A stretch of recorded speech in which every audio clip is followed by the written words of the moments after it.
তারা এই প্রক্রিয়াটা শেষ করে পশ্চিমবাংলার শিক্ষাটা, তোমরা চাকরি দিতে চান না, তো চাকরি দিতে চান না বলেই উচ্চশিক্ষা ইউনিভার্সিটিগুলো চলুক চায় না। ইউনিভার্সিটিতে পড়লে MA পাস করবে, MSc MCom পড়বে, B.Ed করবে, ডক্টরেট হবে, তাদেরকে চাকরি দিতে হবে। তাই তারা চায় না যে ইউনিভার্সিটিতে যে জটিলতার মূল কথা হচ্ছে চাকরি দেব না। একটা গ্রুপ ডির চাকরি দিলেও 25,000 টাকা মিনিমাম বেতন হবে, 25,000 টাকা দিয়ে 4টে ভোট পাবো। আর এই 25,000 টাকাটাকে যদি 500 করে ভাগ করে 50টা ফ্যামিলিতে দিই তাহলে 200 ভোট পাবো। মমতা ব্যানার্জির ছকটা হচ্ছে ভোটের রাজনীতি। মুসলমানদের বলবো তোমরা বিপন্ন, বিজেপি এলে সব বন্ধ হয়ে যাবে। আমরা নাকি আজানও বন্ধ করে দেবো। 29 নভেম্বরে কলকাতায় মসজিদের পাশেই সভা হয়েছিল, তা পবিত্র আজানের সময় চন্দনা বাউরি তার নিজের বক্তব্য বন্ধ করেছে। হ্যাঁ স্যার, আমরা ছিলাম, বন্ধ করেছে।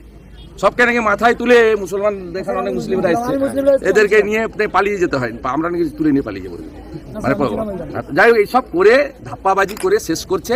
গতকাল টেটের নামে 1000 টাকা করে বেকার যুবকদের ধ্বংস হয়েছে।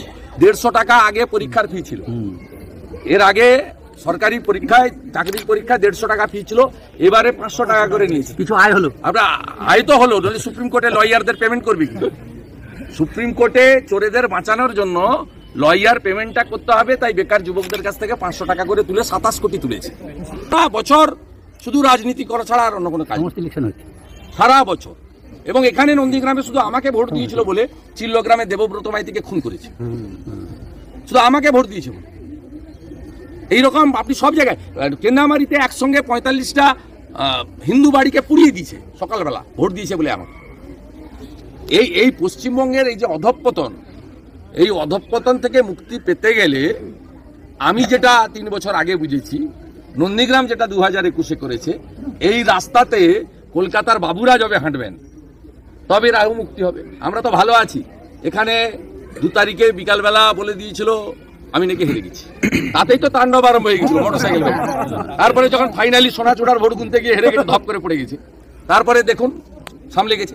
পঞ্চায়েতে আমাদের এত বড় সাফল্য হয়েছে, কোথাও কোনো অঞ্চলে করতে দিইনি।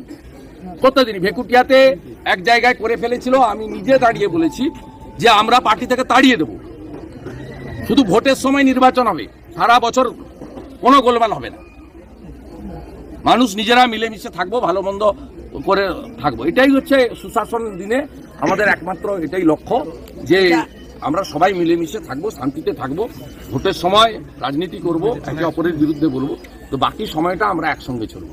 এটা করতে গেলে মমতা ব্যানার্জিকে কম্পার্টমেন্টাল মুখ্যমন্ত্রী এরা বানিয়েছে নন্দীগ্রামের ভোটাররা, মমতা ব্যানার্জিকে প্রাক্তন করতে হবে। আর ওই ঘোড়াটা যেটা আছে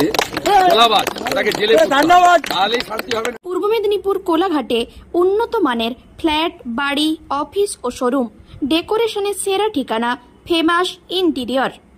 অতি সত্বর যোগাযোগ করুন এই নম্বরে 8327862762।